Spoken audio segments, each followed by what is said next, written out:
Now is the time. A time you'll look back on. A time you adopt as inspiration. You will recollect this time. This moment, right now. Motivate yourself towards success. Overcome. Take over.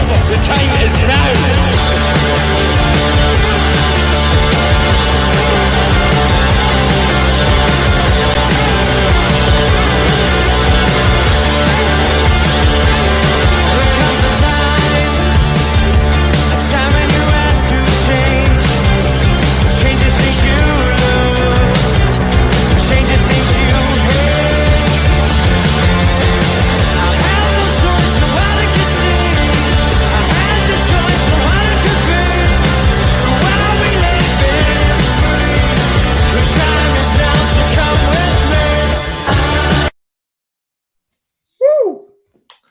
Good evening, everyone, and welcome to a Loaded Mag special to celebrate our first anniversary of doing Loaded Mag. And as me and Dad predicted on Sunday night, we are fully loaded tonight. First time in God knows how long, but it's what happens when you bring out the big guns and the big guests come on. All the lads turn out. So, how was everyone? Yeah, good, Richie. Good to be back. I haven't been on with you in a long while, what with work and everything else. So yeah, it's good to see all of you guys, and obviously we keep in touch on the chat. But it's good to be back with everybody. So yeah, looking forward to an hour with you guys. Yeah, well, we've got someone in the green room. That's the reason why we've got everybody going to tune in tonight, and that is the one and only, the legend. That is Pete Graves. So, Dad, you want to bring Pete into the show? Let's bring Pete on, and let's put him right in the presenter role, right in the middle. Yeah. There we go.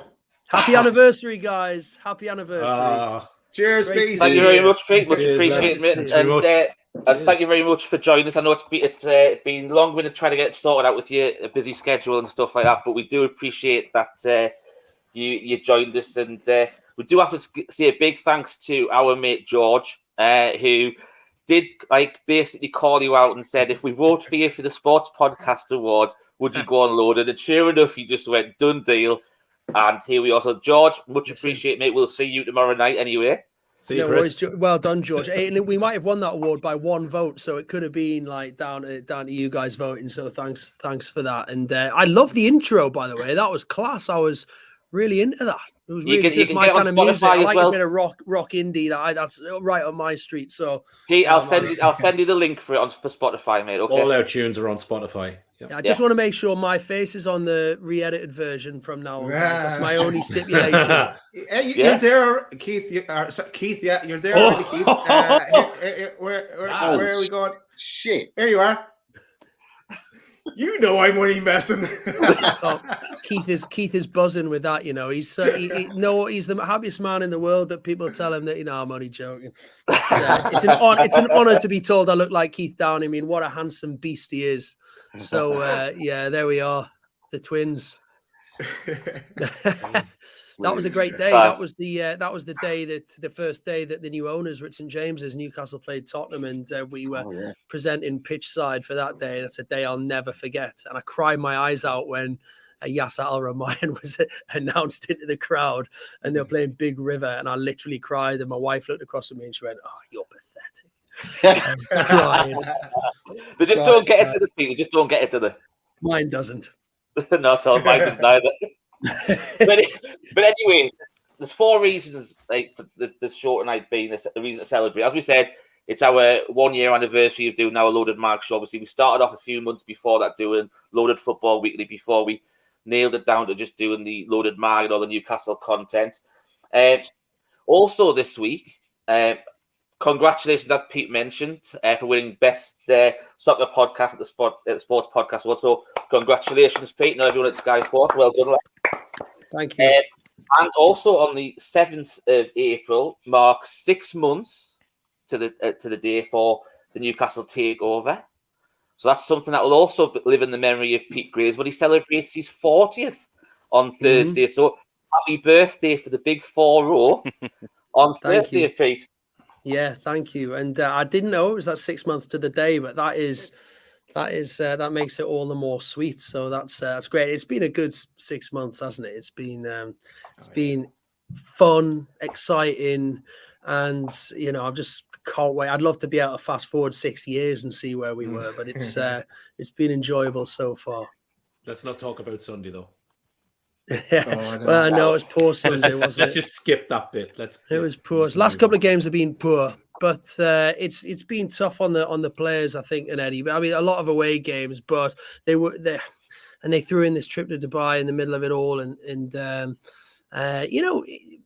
they've been on this incredible run. It took a lot out of the legs. I was at Southampton away, and literally the lads gave everything. Willock, Fraser. I mean, they left nothing out there, and I think there was a lot of weary legs at the end of that incredible run. And I know there's been an international break and so on, but at this stage of the season, put it this way, I think the 9 points does get in you think, oh, look, we're all right now, we're safe, and it probably does get in the back of players' minds. But I think that result against Spurs could end up being a good result for us, because hopefully it'll be a catalyst. We've got 3 home games and then Norwich away.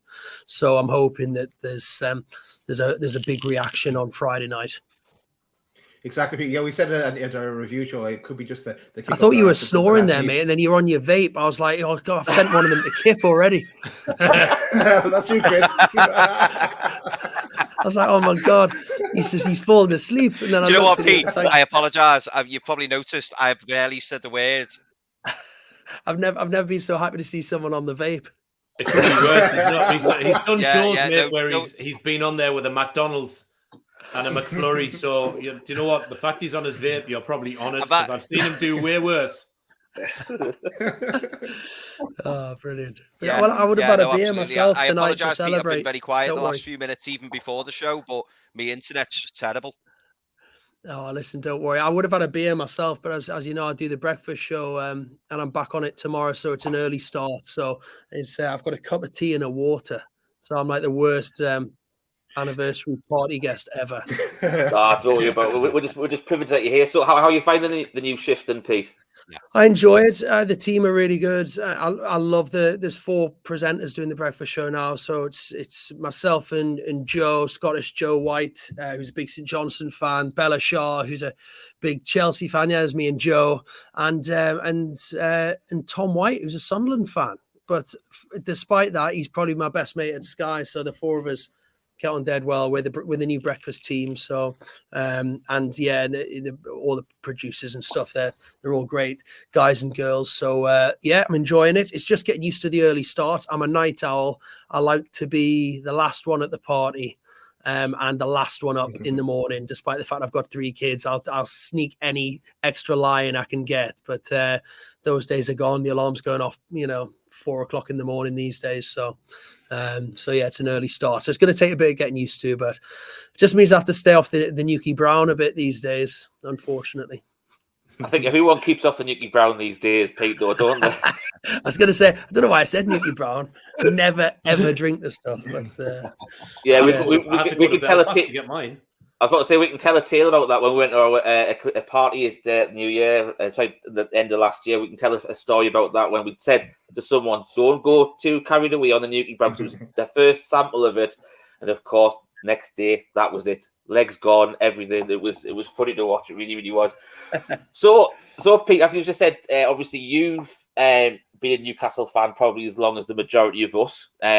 And I believe Daz has went to your Instagram, stalked you a little bit, and he's found some of your early photographs. So the Daz, famous ones. What have you got? Yeah, I've got the one on the program, and you're reading the program from the early days that I know you get asked about a bit, Pete. Yeah, and also the back you mentioned the late nights and the raving days. This picture. Tells a story, I'm sure. That's a top picture, by the way. It is. I mean, the eyebrow ring was a questionable decision at that time. I thought I was so cool. Hey, looking back now, I was bloody cool, wasn't I? I mean, hey Pete, I'm with you. I had an eyebrow ring as well for a while. I think my girlfriend at the time, who's now my wife, I think I did it just to try and be cool, or something like that. So. Well, I did the same thing. I did it for a girl. There was a program on TV called Heartbreak High, and the lead role was a guy called Drazik, and he had an eyebrow. It was an Australian program, and she was obsessed with this this lad, and we went to a fancy dress party, and she had this idea of going as Drazzy, and I thought, right, I'll go the full hog, I'll get my eyebrow pierced. And then I went into school with it, and everyone was taking the mick, and about a week later, Five came out and released a song, and the lead singer, and I was in a week before the guy from Five, so when that happened, all of a sudden it became cool for a short while. So yeah, I kept it for probably longer than I should. When I realized I started trying to get jobs in, you know, in work experience at the time in TV and radio, no one would give me any work experience. I decided it was time to chuck the eyebrow ring in the bin and go again. Unfortunately, it's different times back then. You couldn't be very alternative back in the in the 90s, as we all remember. I think the good thing with that picture, though, it's like, right, I'm ready for the match, but if it doesn't happen, I'm off to a Charlatans gig. Yeah.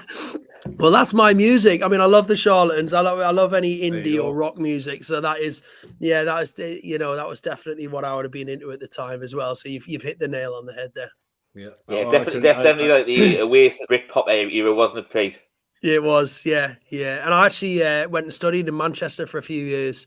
So that was all happening at the time. So that was from a music point of view. I love my music. I love my movies, music. I love, one of those, anything where I can sit and just, that's why I love sports so much. Anything that just takes you away from everything for a bit. So, went to Manchester, and it was all that Oasis, Stone Roses type stuff. So, love we had Liam Gallagher on the show once, but that's a different story. Wow. Let's not get into that just yet. I did have a few beers, yeah. Yeah, I remember the night when we had the memorable night when we beat Barcelona 3-2, and I had a decision to make because I had tickets for Oasis the same night at the arena, and I thought, well, no, I'll get to see Newcastle in Europe plenty of time in the future, obviously, which turned out hasn't been over the last God knows how many years. But it was just class because obviously, I don't know if you know this, Pete, but obviously Liam Gallagher walked out with the Newcastle shirt on, and he talked us through what was going on at the St. James.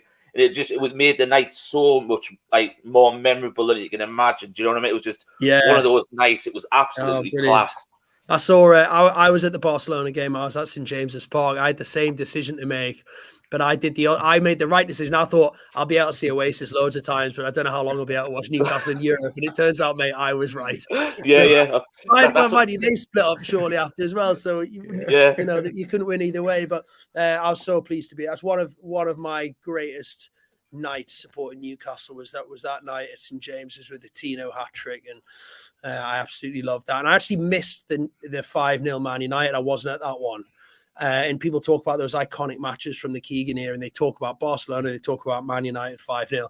I was so pleased I was at that Barcelona one because I, for whatever reason, didn't get to the Newcastle Man U. I think it was a Sunday, and I've school the next day or whatever it was at the time. But you're right about how it's memorable because I actually remember where I was for that one as well, because we were actually away with a family holiday in Menorca, and I was sat in a pub with my stepdad surrounded by Man United fans. And I was the only Newcastle fan there, so I absolutely loved it. Yeah. It was too easy, wasn't it? Then I just remember thinking, this is too easy now. It's too easy. Yeah. But I might as if it was going to stay like that, though, Peter.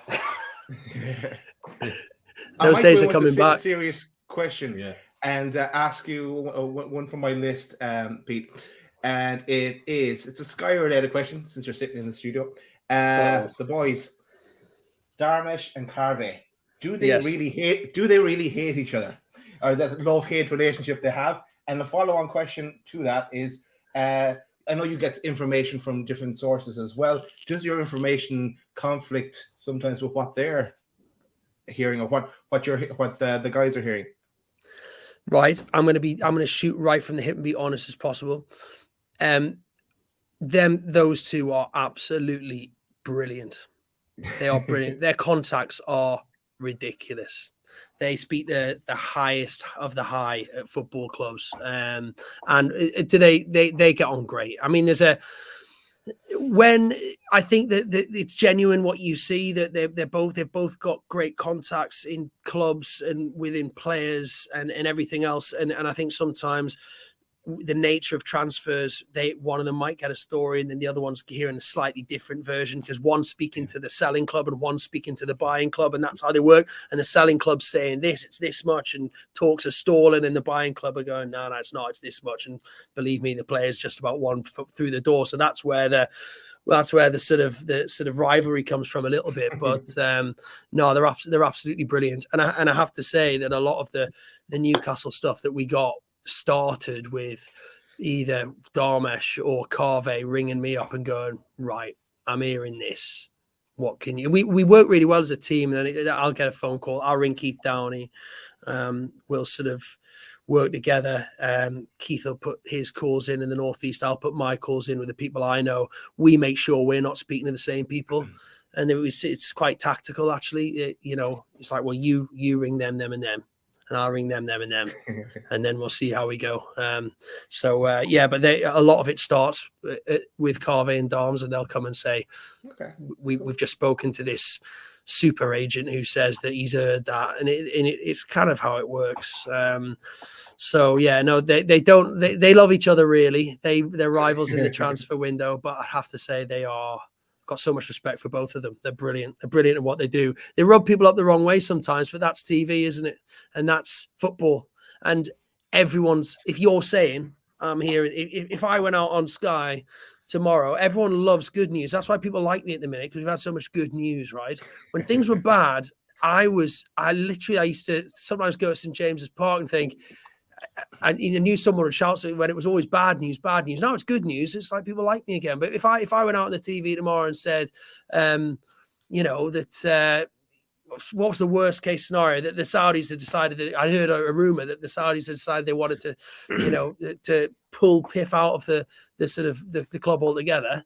We're selling ASM. Yeah.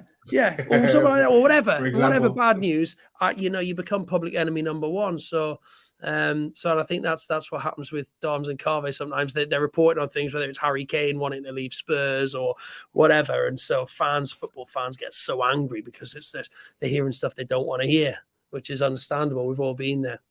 Yeah, it's funny you say, yes, I've heard that story today about ASM floating around, and some Newcastle fans won't be happy about that. Mind you, some of the stuff I saw, some of them were, which I thought was like unbelievable. But he's one of the reasons I love going to the game is to watch Allan Saint-Maximin. I think he's a fantastic talent, and I think you stick him in a team surrounding with a lot of quality players, and he is going to be absolutely brilliant. And I've got no doubt in the world that he'll stay for a long time. Well, cool. He's just to kind of stick on this ASM for a second. Obviously, after the weekend's match, there was a lot of crap floating around Twitter. Newcastle fans have, as a bunch on Twitter in particular, we're very reactive and emotional to, a bad game. To be fair to Richie and Daz, they did kind of a reaction show after the 5-1, and it's a hard show to pull off because you got nothing good to say to anybody.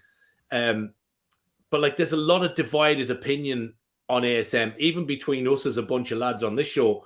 There's a lot of divided. I find him to be quite lazy at times, and not really. The final third can be poor. So I've said over the season, if you were building a team and you were bringing in others, I wouldn't be over worried if we did sell them. Why do you think the reaction of Newcastle fans is so 50-50 when it comes to someone like ASM? Because I think you probably hit the nail on the head. Some people do see him as lazy. Well, certainly, I think when you go to an away game, you hear more frustration. He seems to get a lot more love when he's at St. James's Park in front of the 50,000. Sometimes in the away end, he does get pelters. There's certain games he's perfect for. Players like that, we've seen him time and time again. He's exactly like Robert and Ginola. They were identical. People used to have a go at them for sometimes not working hard enough. And it's a certain way that French players often play. I mean, you hear the same stuff said about Pogba, don't you? I mean, the Man United fans are split down the middle, and you look at the talent that he is. So, for me, he's a player you've got to have, and you've got to use him in the right way and in the right games and in the right situations. He's probably one of them where if it ain't working, you get him off. But also, what a weapon to have if if it's sort of 0-0 and you've got the luxury. But I think we've probably had to overuse him. He's had injuries and we've probably had to rush him back because we don't have anyone else that can unlock the door like he can sometimes. He can produce something out of nothing and he can be having a rubbish game and all of a sudden he's done something unbelievable and he's put someone in for a goal or he scored a brilliant goal. So, I've got no doubt that the club rate him very highly. And I think this talk about him leaving, I think it's nonsense, to be honest. I mean, I could be wrong, but I think it's more likely he'd sign a new contract than leave. Pete, do you think that obviously David Ginola was in the studio on Sunday? Yeah, and obviously he was saying about have a complete reset and stuff like that. Do you think it would be more worthwhile for obviously he's if that French mercurial talent that the ASM is as well? Do you think it would be worth him possibly having a word with him, putting him arm around his shoulder and stuff? Because I think the one difference I see between obviously the 2 years is obviously we had a better team when Ginola was part of the entertainers, and perhaps he was able to get away with the non-defending side as much as what the ASM, we rely on a higher press now and stuff like that there. But also possibly that final ball, because Ginola was fantastic for that final ball, whether it was either, he was delivering a fantastic shot or putting a fantastic ball in for, Solers or Alan Shearer or Tino or whoever. Do you think it would be worth him having an arm around the shoulder and have just like a bit one-to-one with him and to see if that would like get through to him a little bit more? Yeah, I think definitely. And I think that the new owners really want to bring a lot of the ex-players into the fold and have them more involved in the club on a day-to-day basis, which is something that the top teams do very well. You look at your Liverpools, your Manchester Uniteds. I mean, I do lots of Man United Legends events and Liverpool Legends events, and they all go. The ex-players are at every single game, and they're all ambassadors for the club. And so I think, yeah, definitely. I wouldn't be surprised if there has been a conversation, or there would be a conversation between David and Allan. But as well, you players like that, you kind of just got to let Allan be Allan and let him do what he wants to do. He's different, isn't he? He's a different person. He likes doing keepy ups and in his garden and like trying to skill his dog and stuff like that. I mean, he's like, you just got to go and let him do what he wants to do. And if it ain't working, change it. But I just think he's one of them. I've sat there watching him sometimes, thought, he's just not on it today, and then all of a sudden he produces that moment of magic. So, the times are changed now. We've got to build something special. And for me, he's got to be a part of it, because the days of selling our top players, I hope, are over. This like a couple of bad games and you got a bad run. It's so typical. I mean, football fans, they infuriate the life out of you, but you end up doing it yourself as well. But it's like a couple of bad games and all of a sudden we're selling Allan Saint-Maximin. We got 3 home games in a row. He could easily score a boatload of goals and win his points on his own. And then all of a sudden, this conversation will be completely forgotten about. So, yeah, he's our second top goal scorer. I mean, it's amazing to me that Callum Wilson's still our top Premier League goal scorer this season, and Allan Saint-Maximin second. I mean, you can see where the issue is. We need to score more goals, and we ain't going to score more goals by getting rid of the likes of Allan Saint-Maximin and Callum Wilson. If we can bring in more attacking quality players, we can use players like that better, because clearly Callum Wilson is an absolutely top striker, but he may be playing 30, 40 games a season. He's someone that you need to be able to rest. So we don't need less Allan Saint-Maximins. We need more. We don't need less Callum Wilsons. We need more of them to take the burden off those guys, in my opinion. What's your? I know Pete's got a question, so I know I'm just going to quickly jump in. Again, divided Twitter. What's your opinion on Chris Wood? How he's been since he joined the team? Obviously, the goals aren't there. We think he does a really good job, gets us higher up the pitch. So scoring the goals whilst he's a striker, we're not overly bothered about. But it will be interesting to hear your view on him. I thought his goal he scored at Southampton showed what the quality he's got. He met that header absolutely brilliant. And I just think he's a bit. I think we're going to see better of him next season. It was a massive transfer fee. He's a New Zealand international who had been playing at Burnley, and he's been thrust in front of 55,000 fans with £25 million transfer fee on his head and being told, sorry, Wilson's injured for the rest of the season, and we've not managed to sign another striker in the window, even though we've tried. So basically, the goals are on you, pal. Here you go, and it's a massive ask. And I think we've seen he's got some ability, links up the play well, but we don't really probably play to his strengths at this moment in time.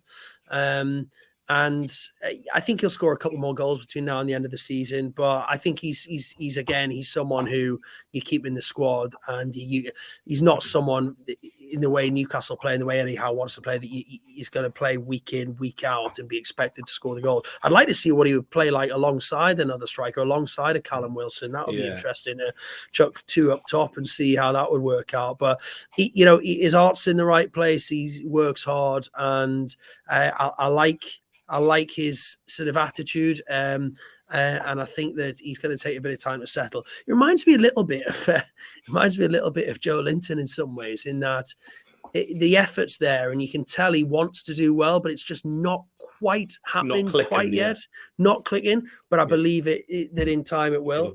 And Joelinton, by the way, I mean, I know you must have been J7 to death about him, but I think I'm in love with him. I mean, and I don't mean I just like him. I'm in love with him, right? He's the turnaround. That's an example to every young player or anyone when the chips are down, and to turn it around and come and just playing with the shackles off. I think he's been brilliant. And even when people say he wasn't that great, I think yes, he was. I can't remember him having one bad game this season.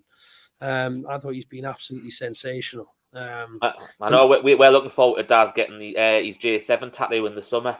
Right. That is a deal. So the deal is obviously the first kind of season we were like, oh man, he's shite, and it was everybody's just like, come on, but like he's been fantastic this season. And one of the shows we said if he gets somehow into the Brazilian squad by any mean feat, Daz has agreed to get a tattoo of Joelinton on his ass. Now, obviously, he lives in Galway. I live in Dublin, so he's about 2.5 hours from mine. So I said I would do a live pod of him getting a tattoo if J7 gets into the Brazilian squad. That'll get the views. That might get some stranger views than we normally get. Yes, I tell you what, that the only thing that might help you, Daz, is that Brazilian squad is absolutely incredible. It might save his life. Yeah. I have another theory. Okay, because Joelinton was only played for Brazil under 17s. He could potentially, if he doesn't get into the Brazilian squad, he could declare for England, or Ireland. What do you think the chances of that happening? I still think you're getting a tattoo at some point. I'm trying to get out of this tattoo. I'll tell you what, Daz, if Joelinton plays for Ireland, I will get a Joelinton tattoo myself on my arm. I'll get the old Newcastle squad. If that happens, that's coming back to haunt. Petition to get Joelinton signed up for Ireland. An Irish grandparent. Pete, let's go to your question. Yeah. No, it's okay. It was about Maximin, but we'll move on. Okay. Good man. Cool. Go on, Daz. Have you got anything that's come through so far? I was interested on the questions from the viewers. Yeah. I have one. Well, I have a few questions because apologies, we lost Chris. His internet connection just died. This is a good question here from Jordy Tune for Life. Who would you prefer to go down between Everton or Burnley? An interesting game tomorrow night. I know a draw could be good for us, but as he says is here, but he'd like to see Burnley win. I think a win for Everton might suit us better, but a draw be favorable as well. So, what's your thoughts, Pete? I hate questions like this. There's no offense on this show, by the way. It depends, doesn't it? Because I was to put it in terms of Newcastle, and I think, well, who's going to be more of a challenge to Newcastle in the next 10 years with their potential? And Everton are the club that have the most potential with regards to the size of the club, the plans they have in place. So I suppose from that point of view, Everton, but of course, Burnley go down at the Championship, and they could be one of those that, that drops the leagues. There's what some other clubs not too far away from our own have done and disappear away for a while. So whereas Everton, you'd like to think you'd have to think would come straight back up. So I don't want anyone to go down. Like I said, I don't like really want anybody to go down. And that's genuine. I didn't even want Sunderland to go down. For me, it's particularly now that Newcastle are, in a strong position. I love, there was something wonderful about the 90s when Newcastle, Sunderland and Middlesbrough were all doing really well, and the Northeast was a hotbed of football. And you look at the Northwest with Liverpool, Manchester United, Manchester City. Now, there's just a part of me that would like to see Middlesbrough and Sunderland in the Premier League, but as long as they were just finishing just above the relegation zone. But I would like I love Derby Day. Some of my greatest days, some of my worst days in football, and some of my greatest days in football have been Derby days. I think it's great for the region. I love the Northeast. I'm so proud to be from the Northeast. And when you come and work away from it like I do, I love the people. And I just love the region. And I think it'll be fantastic. And I know there's this the older generation, some of them went to see Sunderland on one week in Newcastle, the next in Middlesbrough, the next. And there's something quite charming about that. And I really dislike the hatred. I hate hatred in football. So I don't, for me, and I know it's controversial, and there'll be people watching this who are like probably logging off, but I genuinely would like to see Newcastle winning the league every season and Middlesbrough and Sunderland scrapping it out at the bottom as well. But I'd love to get Derby days back. So you don't even want them to qualify for the Champions League along with us? Oh, calm down. No, I would like the derbies back. Do you know one of the reasons, like between us guys, and whoever else is listening, I just think that we're on a bit of a bad run in derby games, and we're going to hopefully be very good. So I'd like to think that we might get a few back and be able to go on a run of sort of when I used to go get derby games home and away, and we used to win them usually, and it was brilliant. And then I've been on, obviously we're on an awful run at the minute, but no, I don't want to see them qualify for the Champions League or winning trophies, but I'd like to have derby games back, and I think it'd be great for the region to have that as well. Pete, I just want to touch on something you just mentioned about. You said obviously you love the Northeast. Like, I live in Chester. I'm from Whitby Bay originally, so and I love the Northeast. I know Martin's from the Northeast as well.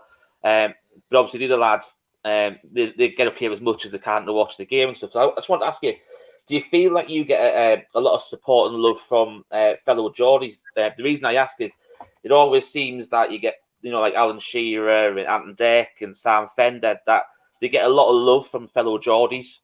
Because we like to see you do well in the field you're in. Does that feeling come across to yourself as well, like it does to us? Yeah, definitely. People are amazing with me, and I find when I've taken my little lad to away games and everything, and the fans are absolutely brilliant. But like I said, it's probably because we've had so much good news. I think if you're a person who's always delivering good news, then you're popular. If back when I was having to deliver bad news all the time, and here's another transfer window, and here's another deadline day, we've not signed anyone. I think I became one of those faces that probably people didn't want to see in the street, because it's like, oh, there's the guy that just reminded me the other day that we're in another relegation scrap. But now it's definitely now it's nice to be back at St James's and feel that positivity again. But on the whole, lads, Newcastle fans have been absolutely brilliant. They can see you showed the program there. I've been going to the game since I was a little lad, and I don't know, the club. I absolutely adore Newcastle United. That I spend as much time thinking about them as all of you guys and everyone who's tuning into this. I wake up in the morning, I wonder about what the club are going to do in the summer, and how we're going to get on in the next game, and I go over and over about things that went wrong in the previous game, and I'm just a normal fan like the rest of you. The hard bit in my job is probably trying to it looks stressful, all right. You've dug out some belters here. Well, that was the morning after the Southampton game. I'd just been at Southampton away the night before, and Bruno had just done that back heel volley, I was right behind the goal, and we were talking about when someone snapped that photo. I was literally telling Bella about Bruno's goal. So yeah, it must infuriate my colleagues, because just constantly talk about Newcastle. I constantly banging the drum for Newcastle as well, and said like, oh, why is that? Why are we running that third story? That should be higher up, And that was like, so I'm always banging the drum for Newcastle in the office, and it's gonna be so exciting. I'm just loving the optimism around the club at the moment. It's absolutely brilliant and very refreshing, and I think we all deserve it, to be fair. What's it like passing that love on to your son now and your kids? Because obviously they've probably been used to all the negative times, and obviously I've got like a 12-year-old boy who's like obsessed with Newcastle, and he's getting used to the positivity now as well. What's it like with like the atmosphere with bringing your kids up? Looking forward to going to games now, not like thinking, oh, what's the scoreline going to be today when we lose and stuff like that. Yeah, well, you know what? I'm quite lucky. I mean, he always enjoyed it. I mean, the first game I took him to, quite lucky really, that same as me, his first few games, when I started going to the games, we were in the old Division 2, and Jim Smith was the manager when I started. And then we had Ozzy Ardiles, and it was all a bit rubbish. And then Kevin Keegan came in, and the club just transformed. My son's having a very similar sort of journey, because he started going in the championship, and then we used to win a lot of games, so he got a sort of bit of a false idea of what Newcastle were like, I think, as a young kid, because we were winning every week. And then we got promoted into the Premier League, and it was, he's flirting with relegation, and then now all of a sudden this is his Keegan moment, I think, and he's going to go and enjoy it. So he's absolutely buzzing. But right from the first game I suddenly realised that if I took my little lad to the match, I could get away with going to the match. So it was like, I'm going to the match. Oh, you going to the match? Yeah, but I'll take the young boy with me as well. So I'll give you a break, So, but from the very first game, I thought, he'll be on my phone and he'll not want to stay. But he wanted to stay till full time and clap the players. And that was when he was about 6 or something. So he's always wanted. He's not been he just watches the game and he loves it, and he doesn't want to leave early. He just doesn't want to come to the pub till 2:00 in the morning, which is a shame. But, Pete, this is not the first time you've met our Pete. No. You just mentioned it there before we came on air that you met each other after a game. Palace away, wasn't it, Pete? Yeah, mate, it was. Palace away. We were getting some grief on the train because we were sitting on there having a chat, and then Benteke had obviously, Callum Wilson had scored the bicycle kick, and the away end we'd erupted, and then Benteke scored in the dying minutes, and there was the VAR check, and it was ruled out. And there was a Palace fan on the train, and I'd seen it back as well. I'd already seen it, and there's a Palace fan on the train giving us grief about, that was definitely a goal. It's an absolute disgrace, blah, blah. And I just said, Pete, didn't I? I said, well, have you seen it? And he went, well, I might not have seen it, but do you want to? And your mate was saying, do you want to have a look at it? Want it? And then anyway, then a couple of Palace fans turned around and said, oh, we've seen it, and it was a foul, to be fair. So we totally disarmed him. But yeah, it was a good little. Was that the first time we met Pete? I think I've probably seen you on social media before, but yeah, I think I feel like I've seen all you guys somehow on social. Really? Maybe seen little clips of it. Like I said, I'm pretty obsessive with Newcastle, so I think I've probably seen like clips of it. I watch a lot of stuff, so if it's got Newcastle involved, so I would have almost certainly seen a bit of this before, I'm sure. So Pete, can I ask you, have you subscribed to Loaded So? Because that's something you need to do, and it's free. And for anyone else that's listening as well, all you have to do is hit that red button on the bottom right-hand corner of your screen. And if you're watching this back on replay, it's right beside Pete. And you could also, Pete, there's a nice link in there. See, you want to take some notes, Pete.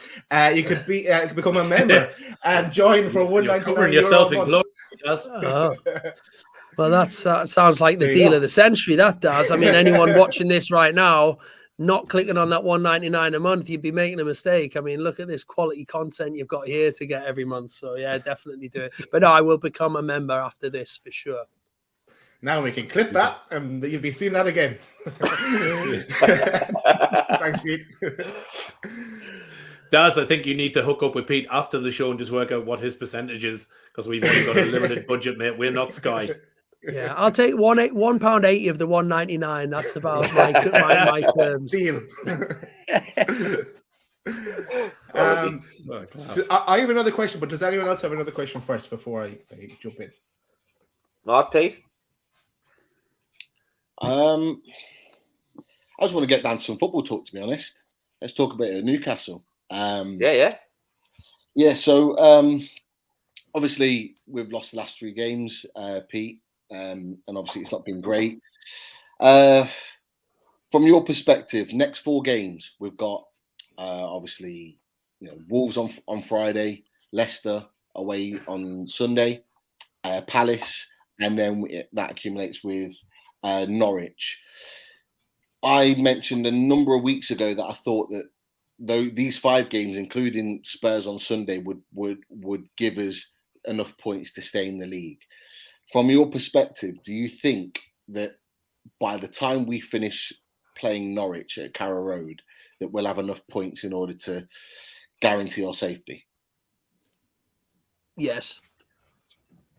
Yeah, I do. Yeah, I think so. We've got these 3 home games, like you say, not easy. 3 difficult home games, but home games all the same. I said earlier, I think that the sort of defeat against Spurs was hopefully going to be a catalyst to spring us into a big reaction. So I think we'll get 3 home games. I'd like to think we get a minimum of 4 points, but I think that would be enough, and I think we'll go and beat Norwich as well. So I can see us going on a little run. Hopefully, I just think we played really well against Chelsea. I think that the Chelsea game, that late goal, which was actually the first time I'd seen Dan Burn put a single foot wrong since he'd signed for the club, that he just misjudged the flight of the ball, and it was an incredible finish. And we deserved something. And that came at the end of a really, really impressive run. And I just think that took a lot out of the lads, that defeat. And then we didn't get the performance we all expected against Everton, but I think the lads were still hurting from that late defeat in Chelsea, where they felt wronged because they thought VAR had let them down. And you'd have to say they were right. So then you go to Everton, and there's all the ridiculous nonsense with people on the chaining themselves to posts and all sorts, and you end up with 12 hours of added time, and eventually you think how many games we played in away games, and it was heavy on the legs. And I think then you sort of go into the international break on the back of 2 defeats like that, and you probably have 2 weeks stewing on the fact, and then you come back and you've got a tough game. You're playing Spurs away, for God's sake, and Antonio Conte, and they're battling for the top 4. And we've got a habit of having a meltdown as a fan base, but I thought we played pretty well in the first half, but we did that criminal thing of conceding just before half time. And what that does is all the Newcastle players go into the dressing room after a really decent first half with their heads down, and all the Spurs players go in the dressing room with their tails up thinking, get in, we're back in the game. Had they not scored that goal just before half time, it would have been a really different second half. But the fact is, they went in buzzing, we went in a bit deflated, and when they came back out, that was it. Bang, bang, bang, bang. Game was done and dusted in the second half. But I just think, for me, everyone needs to take stock and sort of work out. You can see why what's happened's happened, really. And I think that I really think we'll see a reaction. I think Eddie Howe's done an unbelievable job. But he's done far better than I expected. And I think that I hope he's the manager for the next 5-10 years. I mean, I really do. I think he's building something there. The signings have been good, and I think that I'd be fascinated to see where we finish off this season. I think we'll be comfortable. I really do. I think we'll finish 13th. You touched on Dan Burn earlier, initially, and you talked about the Chelsea game. I'll be honest, and I don't know what your thoughts are, Pete. I'm a little bit worried about Dan Burn. I'm a little bit worried from the perspective that you could see how distraught he was when he let that goal go past him, or the ball, should I say, for Havertz at Stamford Bridge.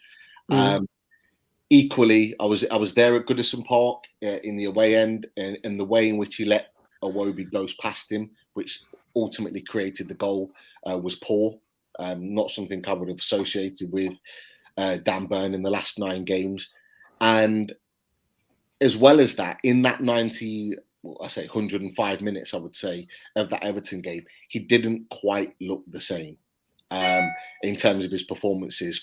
He's looked like a man mountain. I talked about this on another show on Monday. He looked like a man mountain coming into Newcastle, his boyhood club. He looked unbeatable at times. But that one big moment at Stamford Bridge seems to have knocked him, in my opinion. And I was at the Tottenham Hotspur Stadium along with Chris, who was on earlier on Sunday, and he did not look the same player.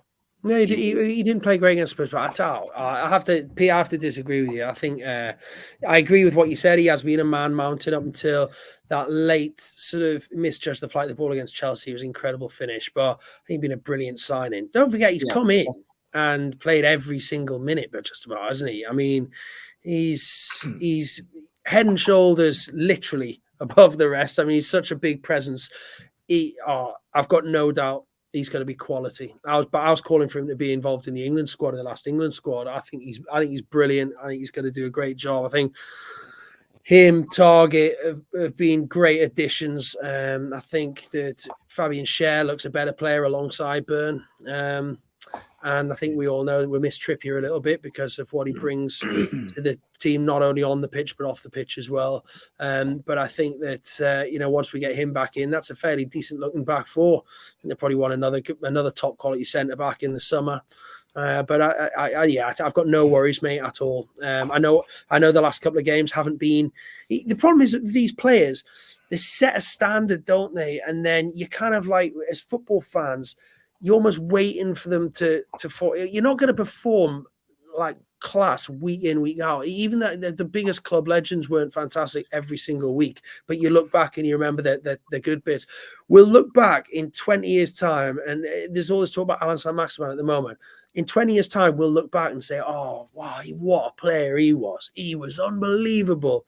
And there'll be no one saying, oh, well, he was a little bit lazy on the occasion and he didn't play that well. I remember when we played Villa on a Tuesday night and he was rubber. Now, you look back on these, and I think Burn is going to be, if you're going to say, whatever he's played, 10, 12 games, whatever, you got to say 80% of them, he's been awesome. He's just had a little bit of dip in confidence, but he'll come back. That's football.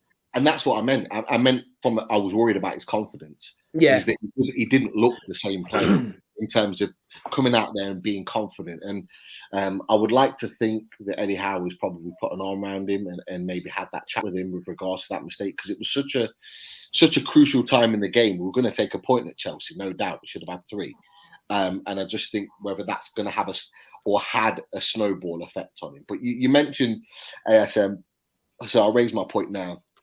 With regards to Allan Saint-Maximin, I love the guy, and I think he is a player that we cannot let leave this football club.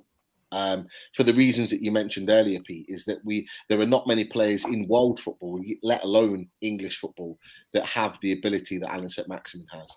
Now, there's been a number of people on social media that have knocked him, that have said he's not producing in the final third and various other things. This season's been his most productive season. And we loved him in the first 2 seasons for how good he was, but yet he's been more productive this season than any other.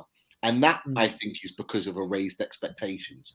Yeah. But we're still fighting for relegation. And I think there needs to be a fine balance with our fan base with regards to what we're expecting from our players right now. The problem is we rely so heavily, Pete. Sorry to cut in, mate, but like I was saying before, we rely so heavily on these players because we don't have lots and lots of good ones. We have a handful, so we rely on them so much.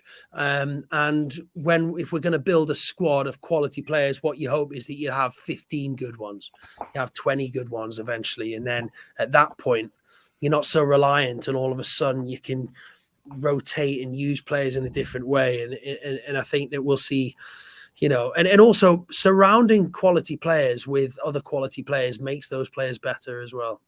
So I think like I said right at the start, I think Allan Saint-Maximin will stay at the club for a long time. I think we'll see a number of players sign new contracts this summer, and I think we'll see a number of additions as well.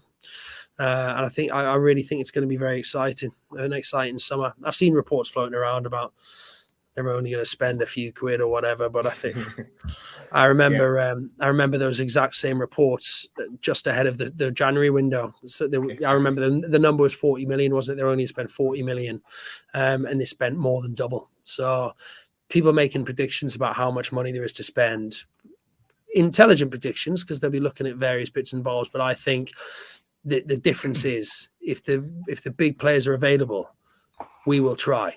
We might not get them, but we will try. We'll be at the table for a lot of big players, I think, because they'll want to be in those conversations. And I think we'll see. I wouldn't be surprised to see another Brazilian arrive. I wouldn't be surprised to see a couple of quality Premier League players arrive. And I think it's going to be an exciting summer. And I wouldn't be surprised to see the top players within the squad sign new deals as well. And become better players, as we've seen a lot of them become better, haven't we? Since Eddie Howe and a few extra players came in at the squad, you see that it's raised the game of some. The Brazilian that you talk about coming in, sorry guys, does he happen to be a good friend of Bruno by any chance? Well, I mean, obviously he was at the Southampton game, so it would make sense, wouldn't it? They seem to have a great connection on the field. It would certainly make sense. I think if there was a deal to be done there, he'd be perfect. From the bit I've seen of him play.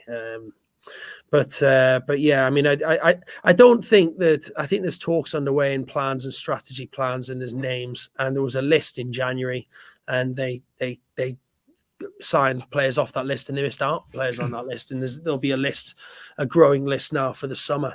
So there's a lot of tasty looking free transfers knocking about in the summer who'll be looking for the best deal they can get. And for once, Newcastle are able to offer a pretty good package, I think. So it'll be fascinating to see. For me, it's signing that one player that everyone goes, oh wow, Newcastle have signed him, and we had shades of that, didn't we, with Bruno? And I just think that then inspires others to come. And I think there'll be at least one or two mouth-watering ones come through the door in the summer that will be seen as a sort of marker for we have arrived on the transfer scene in the summer. I think they're going to go for it again. I really do. It was a similar sort of feel to the Kieran Trippier deal as well, because when you've got a current England international given up as a Liga champion to come to Newcastle at a relegation scrap, it sort of set the marker that to other fellow professionals that look, this is a project. It's a project worth being part of going forward. Yeah, absolutely right. And as I said at the time, we broke the news on the Trippier deal on Sky, and I was pretty close to it. And he was excited by what the club told him. All of these players have had their minds blown by what they've been told by the clubs about the plans. You've heard it. They've come out. I don't need to tell you. They've come out and said it themselves. Trippier, Bruno, they're talking about winning the Champions League and being the best club in England. They're not just saying that. That's what they want to do. So you're looking at the people on that photograph there. Yasser Al-Rumayyan. I mean, he's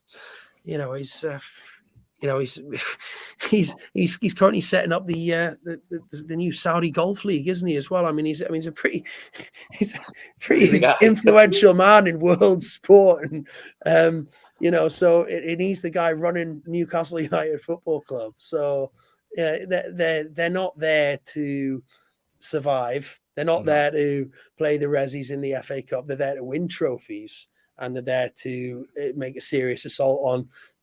For me, next season, top 10 is a must. Following season, you're trying to look at the top 6, and then realistically, after that, you just want to build year on year. But I'm pretty confident that's what's going to happen. Pete, can I take it back to January, the January transfer window, and back to Dan Byrne again? Just one of our questions from one of our viewers and someone who's been on the show as well, Sean Casey. So he asked the question about one of your tweets. So it's really in relation to, when we're putting in bids for Dan Byrne, that you were kind of alluding to another centre back, a key centre back. So can you enlighten us who that centre back you were thinking about might be? Or not? Yeah, I mean, I genuinely thought that Carlos was going to sign. Oh, Diego Carlos. Yeah, I did until very late because the player was desperate to sign, as was Botman. And I think in this modern world, how when a player really wants to move, often they did, and because those two were so desperate to sign, I thought one of them would. But I think Dan Byrne was always the next one on the list after those two, who were the sort of main two targets. What's been brilliant is that Fabian Schär has been sensational since the window. So so look, I think that at that point I did truly believe that that Carlos was going to sign, because I think there was a deal potentially to be done, but it was. The January window is so difficult, and I think Newcastle played it pretty well in the end, because there were clubs who wanted just too much money for the players that we wanted to sign. We went pretty hard for Ekitike, actually. It was a lot of money for a fairly untested teenager, but they put a big bid in for him, and he, in the end, decided against it because it was a big move for a young player. But with Lingard was desperate to sign as well, but it was just ridiculous finances for a player that was going to play half a season. It was going to cost in the region of £1 million a week. And then what if he pulls a hamstring in the first week? And you know, it's just, so I can understand why they didn't get those over the line, but they wanted to. But I was really happy with the business that they did, and it's given us enough to get out of it. They thought they had enough. They didn't think they had enough to go and smash into the top 10, but they thought they had enough to survive, and that's exactly it's played out exactly like that. So I take my hat off. What a first window. Bloody hell. Yeah. And you know, and there was still some fans were disappointed. Oh, well, we needed another striker. I'm like, come on, guys. After where we were, 100 odd million. It doesn't matter. This is what's so mad about football, and our crazy football club as well, which is Newcastle United, that whatever happens, and even if we are challenging, and all football clubs are the same, because if Liverpool miss out on the title by a point and they lose to Manchester City, there will be Liverpool fans who are moaning. And if we get to the very pinnacle of world football and lose the Champions League final, there'll be Newcastle fans going, oh, well, that was rubbish. That was rubbish. What a disgrace. The players are a shambles. And you can see it, can't you? The Newcastle United, the official tweet, Champions League final result. You know, Real Madrid 1, Newcastle United 0, and all the tirade of people moaning underneath. Well, I thought he was useless and he shouldn't have started him. So sometimes you've got to take a step away. How out? How out? Yeah. Take stock of it and just think, listen, they're doing a great job, and it's exciting. Enjoy it. I always say people enjoy. I say to other football fans, the thing I used to say to fans the most during that whole horrific time when Mike Ashley was the owner of the club, when their team was doing well, just enjoy it, because you don't appreciate it when it's there. I didn't appreciate the Keegan era as much as I should. It was then crap for a while, and then Bobby Robson came in. None of us appreciated that because I was there. I was there that last game at St James's Park where we needed to win, and to finish in the top 4, and I think we drew 0-0. We finished 5th, and people were booing. It's just like, you know, it's like there's people deny it now, but I was there, and then no one stayed for the lap of honour. The stadium was empty. And fast forward a few years, and we're back in relegation scraps. It's like what you wouldn't give to go back. So we're all human beings. We'll all do the same. What I promise you, though, lads, and I'd ask every single Newcastle fan watching this to do the same. Enjoy it. Enjoy this. Don't get too down in the dumps. If we finish 14th next season, don't panic. Just enjoy it. Believe in the process, and just know that we're going in a much better direction than we have done in, 15 years. This is fantastic to be in this position, and I just walk around with a spring in my step. I'm enjoying every second because I'm reminding myself. When I started going, it was Jim Smith, it was Ozzy Davis, it was crap. Then we had Keegan, then it was crap. Then we had Bobby, then it was crap. And now we've got this new owners and everything else. So I'm going to enjoy it, lads. No one is going to put me off enjoying every second of it. I think we've touched on it a little bit as well, because obviously we've been going for a year now, and we experienced the summer transfer window last year. And it was, I don't try to do like positive transfer shows when we're trying to scrape the bottom of the bank account to get a loan fee, and for Joe Willock and stuff like that. And then the takeover goes through, and then Pete came up with the fantastic idea of the fully loaded transfer show, and it was just January was just hectic, and we were non-stop as a channel, and we absolutely loved it. Daz, I think Daz has got a nod to. We had Keith on during that window as well. Obviously, see if we could get these tidbits off his face. When was it? Which window was this? Was this last summer? That's January. I thought his face looked there like it was the summer window where we couldn't afford the loan fee for Hamza Chowdhury. That was Pete, I was just after calling him Pete at that stage, so he was probably a bit pissed off over that. But it was either that or he realised how good Daz looked in a blazer, and he was thinking, I'm going to have to get to Galway to buy one of those. I don't think so. I was just saying, it's great because obviously we were hectic, busy over that 4-week period. We absolutely loved it, but we had to take a few days off afterwards because it was just, we got so engrossed in it. And unfortunately, I wasn't able to be part of it because I do a football league on a Monday night, but the rest of the guys did. Nearly a 5-hour stint, transfer window deadline, and Daz has got a picture here. It's like they've got all the ties and shirts on, and we went all deadline day like you do at Sky Sports and stuff like that, and it was just absolutely class, and it was a great atmosphere, and all the Newcastle fans come to the channel and look at what was going on, and it was a really, really enjoyable month for us, and we're going to get to experience that every 6 months or so now. Obviously, the summer windows could be a bit more dragged out and stuff like that, but I think the one thing that really impressed me, and I know we've touched on this as on the show before, is that we were really impressed that the owners stuck the gun and weren't hold all the hot coals and for extortionate transfer fees, and they stuck to the gun and they thought, no, we're not going to be pissed about it. Yeah, you take it or leave it, we'll move on. And I think that's what really impressed us. Did you get that same feeling as well, Pete? But you were pleased with the way they were. Yeah, they're learning as well. The new owners, and I think they're probably got a bit frustrated that they tried to do a lot of their business in secret. And this is one of the really hard bits about being a transfer reporter, is that you sometimes find out a great line about Newcastle who they're trying to sign, and you get really caught as a fan thinking, I might just not tell anyone because, you don't want to scupper the deal, and owners worry about these news. But obviously my job is to report transfer news. Yeah, that's the day I signed Kennedy. that hug was, he was class in the first loan spell, and then he hugged me, and then he was absolutely woeful after that, wasn't he? The kiss of death. Kiss of death, full responsibility. But yeah, so you do get caught sometimes, and when you do ring your contacts and say, I've heard we're in for whoever, Bruno, and they're like, you hear this sort of, how have you found that one out? So then it's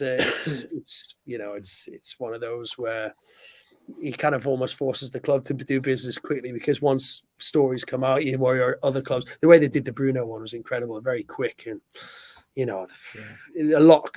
I've been reporting on him for the last couple of windows at Arsenal and Chelsea. Just about all the top teams have been linked to the move for him. And in fact, Newcastle just went in there and got him. It's absolutely class. Loved everything about it. Brilliant signing. And he's just a total Rolls-Royce footballer, isn't he?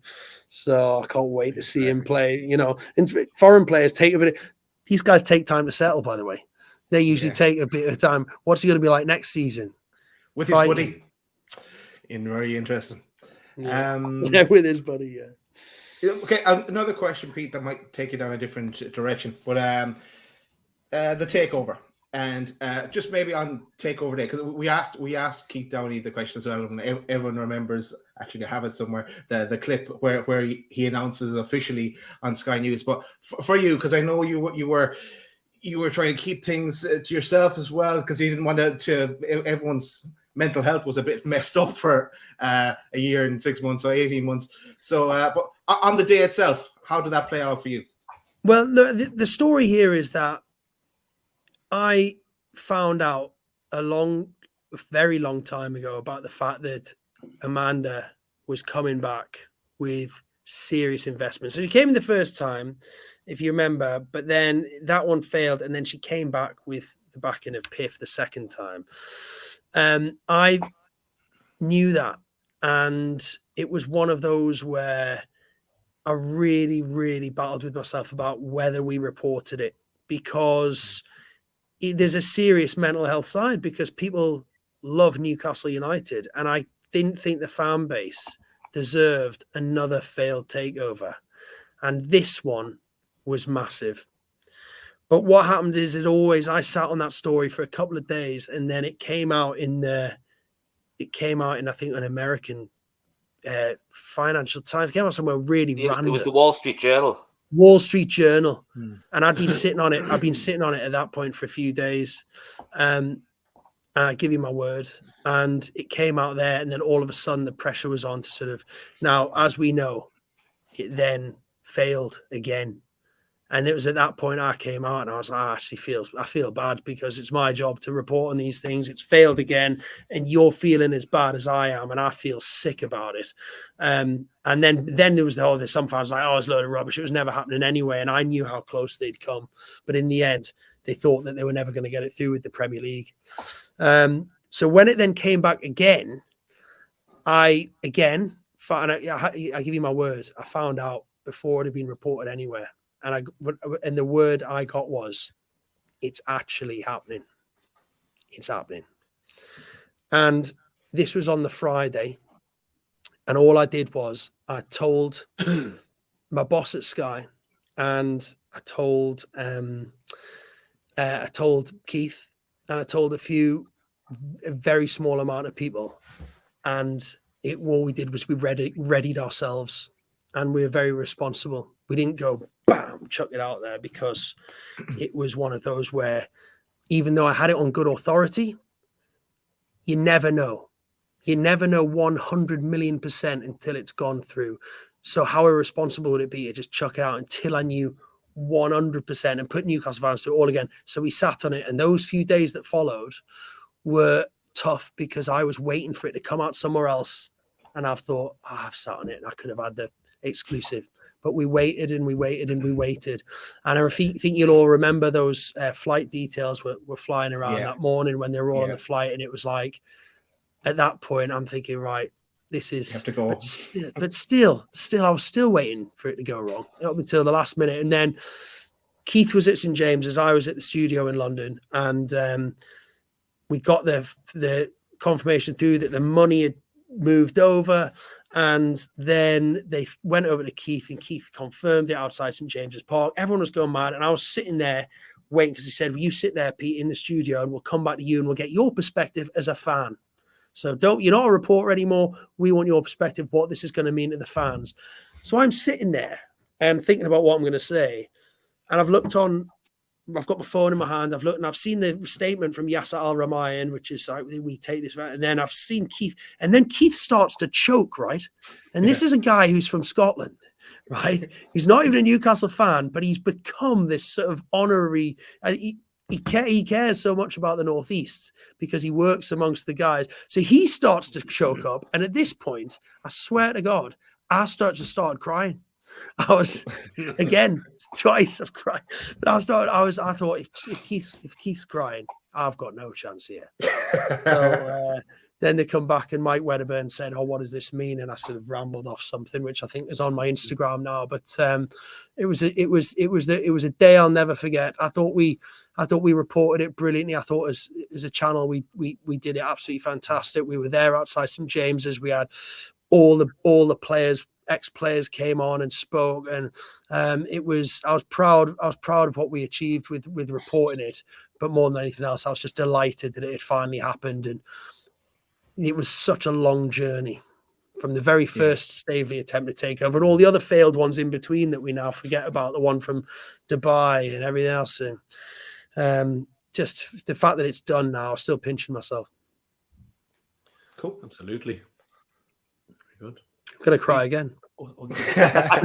We're just thinking back because we did a takeover show that night. And to be fair, we were hammered drunk. And it went on for about 3 hours. And I think at stages, we all cried. And we were like, oh, man, we seriously got to man up. And then it was just more drink and then more tears and more drink. And then like a bit of silence. And it's kind of like, is this actually really happening? It wasn't until I watched it back the next morning. I was like, oh, my God, I was so drunk. But it was, it was an unreal moment. Yeah. Well, I got cans delivered to the studio, as you know, by a Newcastle fan who actually, quick thinking Newcastle fan, got a bag of Stella delivered to the studio, and I got a call from reception at Sky saying, "Do you know this person?" And I was like, "No." It's like, "What's it?" And then he was in the background. I came saying, "No, I'm an Uber driver." And he was an Uber driver, and he'd been paid by someone to deliver a bag of cans. So I went in the reception, and sure enough, there was this bag of cans, and I got a photograph of the Uber driver and everything. But yeah, I didn't drink those cans until they were very warm, and I drank them about 2 days later once I got on the train back to Newcastle, because I thought, right, that's my job is done. And actually that train journey back to Newcastle, drinking my cans of Stella, which I'd sat on for the 2 days since the takeover, was brilliant, because people were coming up me on the train and couldn't believe it. And then I got off the train station at Newcastle and everyone wanted a selfie, and I could feel like the whole city had just changed. And it was to come from London back into my hometown and feel the buzz in the atmosphere, in the air. And I felt like, honestly, it's embarrassing to say, I felt like a hero getting off the train. I was just treated like a hero by everyone. And there's, everyone wanted a picture, and I can't believe the takeover was high fives. And it was brilliant. And I went back and saw my wife and kids and my son, and my son looked at me and was like, "Who are we signing, Dad?" It was the first question he asked me when I walked through the door. And I said, "You're about the 100th person to ask me that since I got off that train."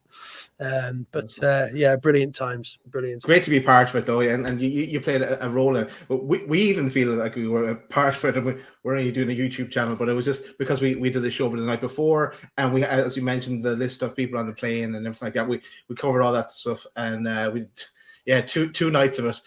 But, well, you are a part of it. We're all a part of it. And the fans are a part of it. It's a chapter for all of us. And we live in a world now where getting information to people. I mean, there would have been a time where, everyone was rushing down to pick up the local newspaper, just to find out the next morning what had happened the day. But nowadays it's information. So anyone that helps to spread that information, whether it's you guys or, all the fans, I think Twitter, social media, it's brilliant. The one issue I have is when people make stuff up on there, and I just think, and stuff that I know for a fact isn't true, and people say it, and it just annoys me, because I think sometimes you're getting fans excited about something, and when it's not true, but then if you shoot it down, if you're shooting things down every 5 seconds, it doesn't look great on you either, because so, and then then there's the ultimate, isn't it? If you shoot something down and then for whatever reason the owners of the club go, "Actually, we weren't interested in him before, but actually, you know what? We are going to sign him." Then that person goes, "I told you we were going to sign him."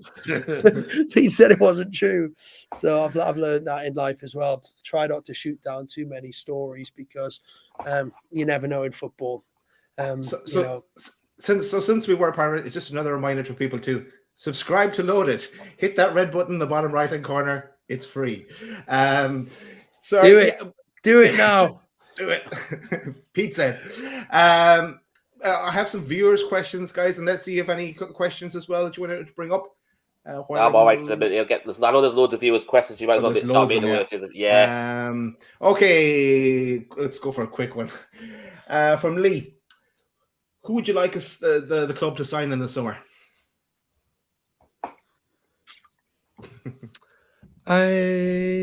I would like us to a specific player. I would like us to sign. I'd really like to sign a quality centre forward.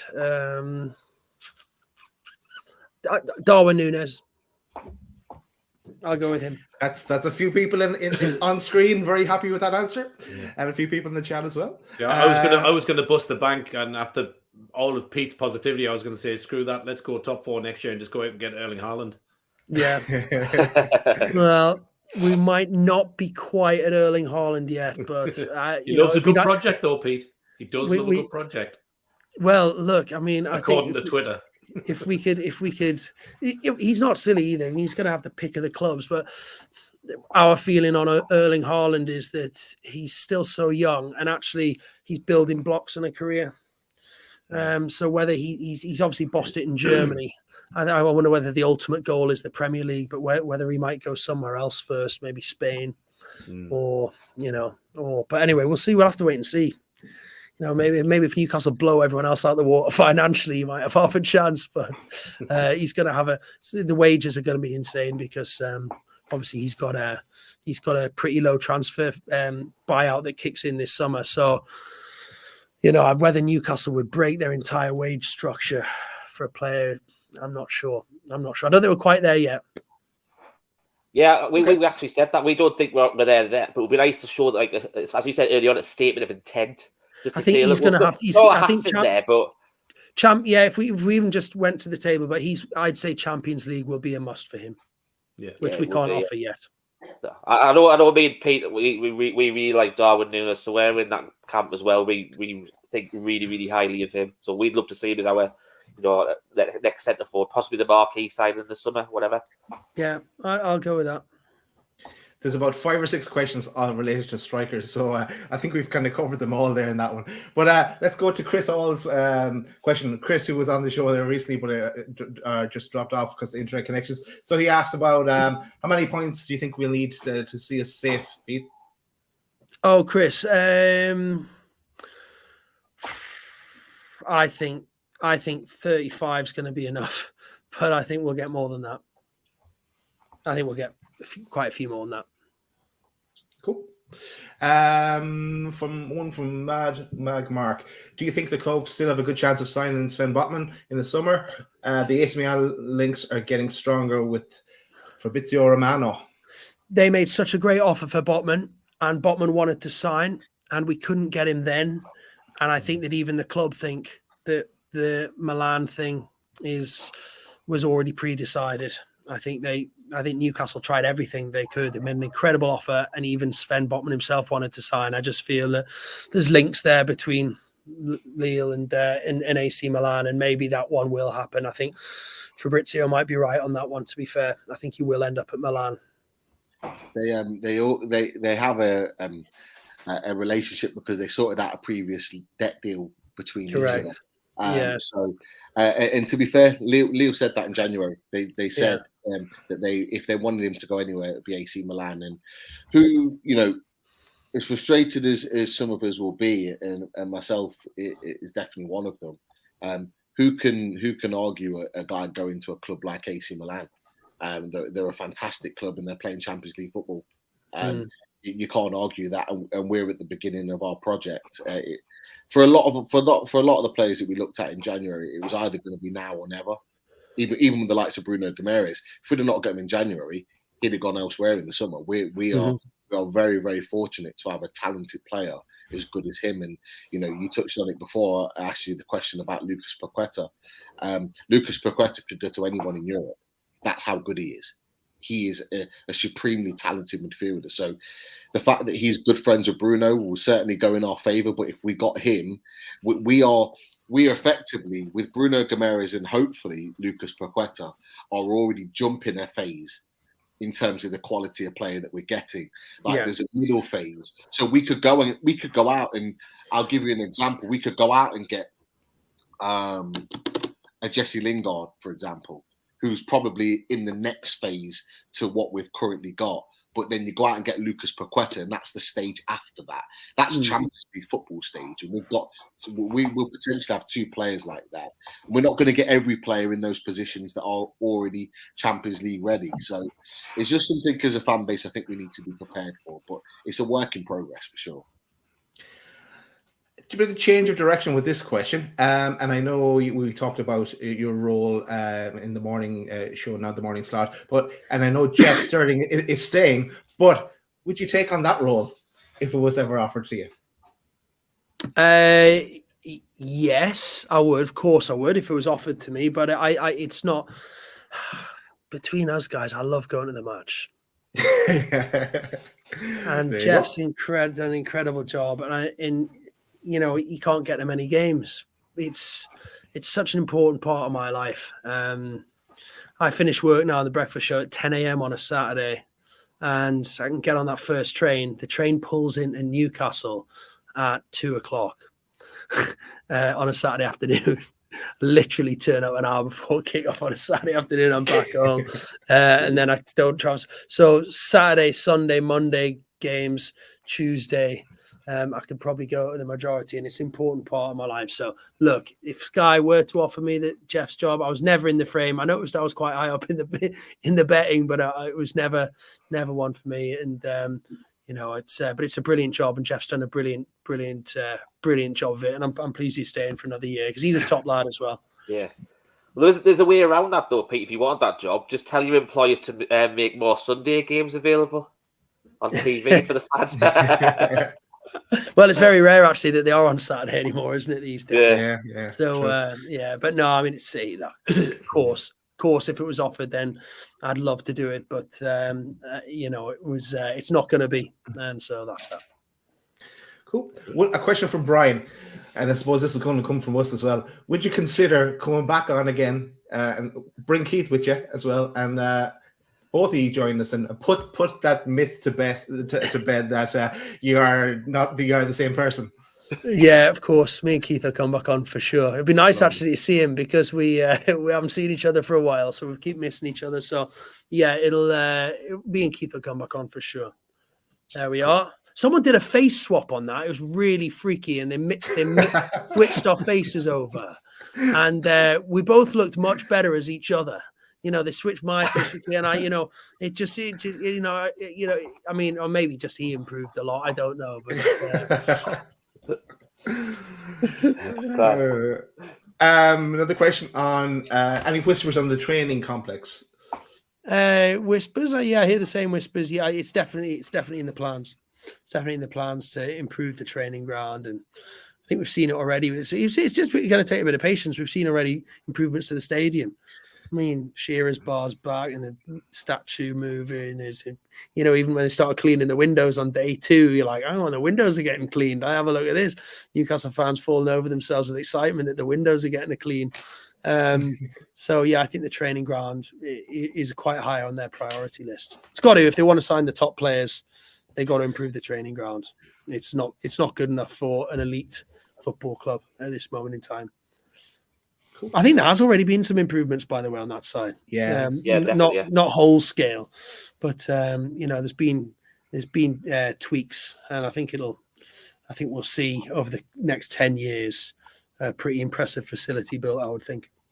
That's it. You said that they've been doing the homework since they've got their feet under the table because there was so much that obviously they weren't aware it was going to happen themselves. So it's going to be a slow process anyway, isn't it? But obviously, as long as we see progress, that's all we're seeing, aren't we? Yeah, which we are seeing, I think. So you're right. Yeah, it's not, you can't expect too much too soon. I think it's just, let's see what happens over there. It's a 10-year plan. And like I keep saying, my motto is enjoy every second of it. Don't get frustrated. Don't get impatient. Just enjoy it. We're in a far better position than we've been for a long, long time. Cool. Yeah. Oh, you've got more on that? No, that's pretty much it. Yeah, they're kind of like more general. I think we kind of covered a lot of them as we were talking, Richie. Yeah, there was a lot of questions. Yeah. I've got a question for you. 1 second. Anyhow, we talked about Eddie Howe as a manager, done a fantastic job. When we played Chelsea, his pre-match press conference, he was getting quite a lot of questions with regards to, Saudi Arabia and the things that are going on there, links to the war in Ukraine. Do you think the pressure, and I use that word in particular, that the pressure that he was under to answer those questions, particularly from some of the national journalists, do you think that was acceptable Do you think that was appropriate in the way in which those questions were pushed on him by members of the national media that not normally at these press conferences? I think it's something that Eddie Howe's an extremely intelligent man. Yeah. And I think that it's something that he's dealt with the questions that have been fired his way very well so far. And he will continue to have to deal with those questions in the same way that it's part and parcel of I think football is a huge part of society and a huge part of life for everyone. And I think that he's a big boy. You know, I think I don't know to say whether it's right or wrong that, you know, people are asking him about human rights questions, but I think he would have been prepared for that, and he showed in his answers that he was, you know, he's there to talk about football, but I'm not surprised that he gets asked the questions. No, I think that every time and I think Newcastle fans think it's just Newcastle, but it's not. There's questions being asked about the Grand Prix. There's questions being asked about the boxing. It's just that the Newcastle fans aren't digging deep into those articles, but those questions are being asked at all the press conferences. You trust me, if the next Anthony Joshua fights in Saudi, there'll be loads of questions asked of those guys as well at news conferences. It'll happen. It does happen. But I think we're just more in tune with what's being asked of our manager and our football club because we live and breathe it every single day. Fair enough. Okay. Cool. Yeah, there was another question that came in there. I was going to put to Lisa's question. I've got a question for Pete. Okay, go for it. Outside of journalism and doing what you do now, if you could choose any other career, what would it be? Obviously, I like everyone else on here. I want it to be a footballer. But I say I love my music. I love my movies. I think it's some kind of I'd have loved to have been an actor or a musician or something like that. I like being center stage. I enjoy presenting, and I was the youngest of 4 kids. And when I was a little lad, my family just used to plonk me in the center of the dinner table and make me do stupid stuff and crack jokes and sing songs and all that. So I think I probably would have wanted to do something similar to what I do now. I enjoy presenting. So yeah, musician or in movies, or it's definitely something creative. I was never at school. I was no use to anyone. I was never a mathematician or anything like that. Or, you know, I could just about scrape by with English, but I was never going to be anything there. I was never going to have a proper job. Put it that way. It's not a bad fallback, though, to be fair. Yeah, no, I love what I do. Like, guys, it's great. It's the same reason you guys do this. I'm so lucky to do it and actually, you know, make a living from doing it. It's I never forget how lucky I am, and I always know as well. You could end any minute. You know, in this industry, you're 5 minutes away from it all coming to an end. So I'm just much like this Newcastle takeover and everything that's going on, I'm just determined to enjoy it while it's happening. Cool. It's a good question here from our comment from Life Goals. And it must be in relation to one of the comments in the chat. Do you think Newcastle will get their business done early? Was that the question? Well, and then I'm reading it here on the screen, and then begin work on the stadium in May. No, I don't think necessarily. I think they'd love to. I mean, clubs, this idea you get your business done early. I think every club would love to get the business done early, but it's not always possible because the players and the clubs it's the game of cat and mouse. So unless it's something straightforward like a buyout clause or something like that, then it's pretty hard to get your business done super, super early. And I'm not sure about the stadium. I don't think whether we're there yet either with regards to that. So I think they would love to get a few deals over the line early just to set the agenda. But I still think that I think the deadline day will always now be a day where business gets done, because I just don't think they can help themselves. I think it was just an incredible deadline day this time. The amount of deals they tried to do on that last day. Oh, we know too. Yeah, well, as you know too well. So yeah, I think there'll be hopefully a steady stream of business throughout the summer. I think from Life Goals point of view, I think it's a case of, and I think we've talked about it before, that it would be nice for a change after sort of 14, 15 years to have maybe one or two players walk in on the first day of pre-season training. We haven't had that for so long. That I think nice. It might have even been Lejeune that was done quite early that ended up starting pre-season. I think we'll get a few. Pete, I think we'll get a few early, because I think now, once we're safe, remember the business we did in January was when we were still very much in the thick of a relegation scrap, and look what they managed to achieve. So, goodness me, when we're effectively equal first in the Premier League in the summer, when everyone's on level points, then it's going to be a far easier way of persuading players to come and sign. Why are you celebrating, Pete? My boys just scored against Liverpool. Darwin Núñez. Love it. Oh, did he? Hey, that's the sign. It's meant to be. That is a sign, isn't it? He was your one pick, Pete, for the summer. So yeah, he's my only. We'll bring him. He's my only pick. I don't care what other strikers. Both Pete's. Both Pete's. He for me personally, we've got Mbappe who's elite. You've got Haaland who's out of reach. But for me, the best other striker at the moment in Europe is Darwin Núñez. Vlahovic has already gone to Juventus. If we are going to miss out on Sven Botman, which it looks like we are, we want to get one of our other main targets. And Mark Douglas has talked about this quite a lot, in that he thinks that we've got a good chance of getting him in the summer. I think you'd mentioned it earlier about how early we can get our deals done. Like, ideally, a player like that, once we have finalised and it's confirmed mathematically that we can stay in the league at that point, what I would love, not guaranteed, not likely, because he'll have a lot of suitors, is that we go in hard on a player like that to say, right, here's the project, here's what we've got on offer, come and sign for us. Because it's a player like that you're going to have to get a deal done early. The longer it goes into the summer, the more teams are going to be looking at a player like that. Get that deal done early, get it wrapped up, like we did with Trippier in January. Well, look. I mean, we came very close. We came very close to Diego Carlos, Brazilian. We signed Bruno Guimaraes, Brazilian. We've got Paqueta coming to see Southampton away, Brazilian, and Darwin Núñez as well. So another South American. We clearly have great links with the new owners. Have great links with South American agents. So. I think it's been said that Steve Nixon's got good contacts over there, though, hasn't he? Yeah, he's playing a big part. He's playing a massive role. So yeah, and he's doing a very good job. I hear behind the scenes. He spoke a lot to Trippier. I think a lot of the players that came in as well. He's playing a big role, as are the owners as well, the new owners. Considering you just chucked all these guys together, they all worked very well, I thought, in January. From Steve Nixon and the scouting department, and they didn't use loads of agents, but they used the right ones.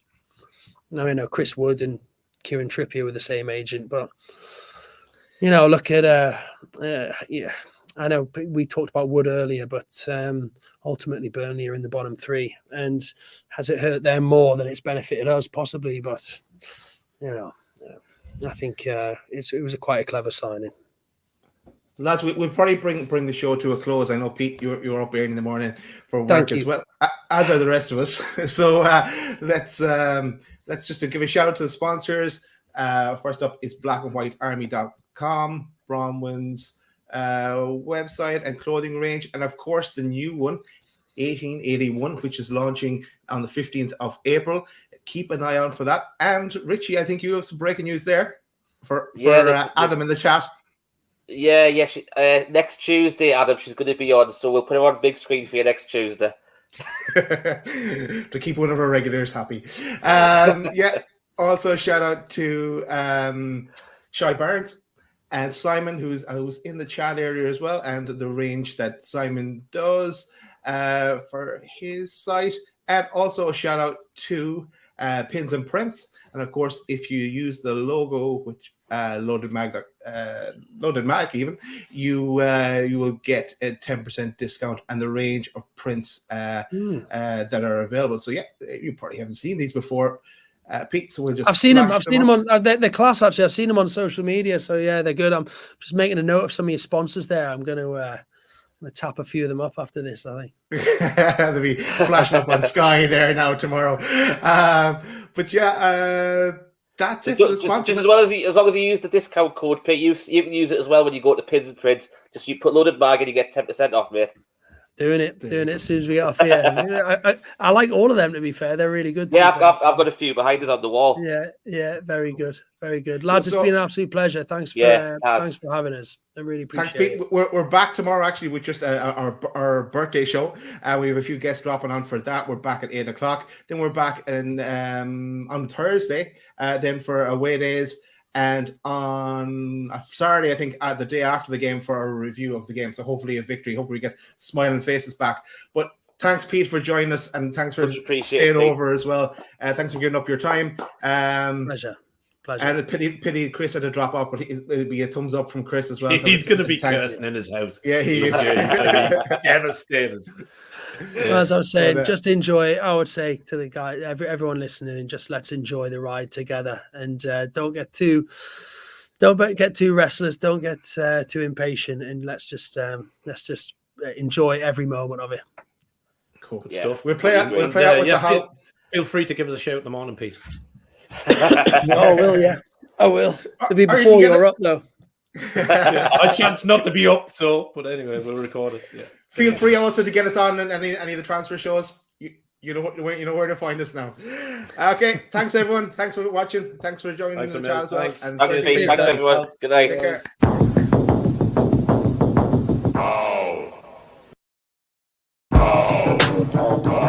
care.